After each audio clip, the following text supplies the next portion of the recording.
जी नाज़रीन हेडलाइन सवाटी खबर की शुरुआत कंदासीं हिन खबर सां। वज़ीर आज़म इमरान ख़ान कराची में MQM जे इतिहजाज ते पुलिस तशद्दुद जो नोटिस वठंदे IG सिंध ऐं चीफ सेक्रेटरी खां रिपोर्ट घुरी वरिती आहे। गुज़िरियल ॾींहुं शारा फैसल खां कराची प्रेस क्लब ताईं एहतिजाजी रैली जी इजाज़त वठी वज़ीर आला हाउस में दाख़िल थियण जी कोशिश दौरान पुलिस ऐं रेंजर्स पारां मुतहदा कारकुननि ते कयल तशद्दुद जो वज़ीर आज़म नोटिस वठी छॾियो आहे। वज़ीर आज़म इमरान ख़ान खे घरू वज़ीर चीफ सेक्रेटरी ऐं IG सिंध पुलिस खां मामले जी जांच करे रिपोर्ट पेश करण जो हुकुम ॾेई छॾियो आहे।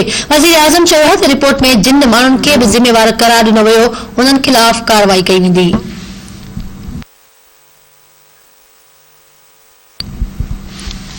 अहम खबर अवां खे ॾियूं पिया। वज़ीर आज़म इमरान ख़ान कराची में MQM जे एहतिजाज ते पुलिस तशद्दुद जो नोटिस वठंदे IG सिंध ऐं चीफ सेक्रेटरी खां रिपोर्ट घुरी वरिती आहे।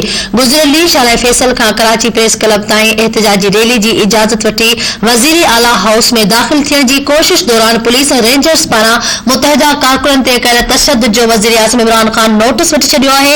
वज़ीर आज़म इमरान ख़ान खे घरू वज़ीर चीफ सेक्रेटरी ऐं IG सिंध पुलिस खां मामले जी जांच करे रिपोर्ट पेश करण जो हुकुम ॾिनो वियो आहे।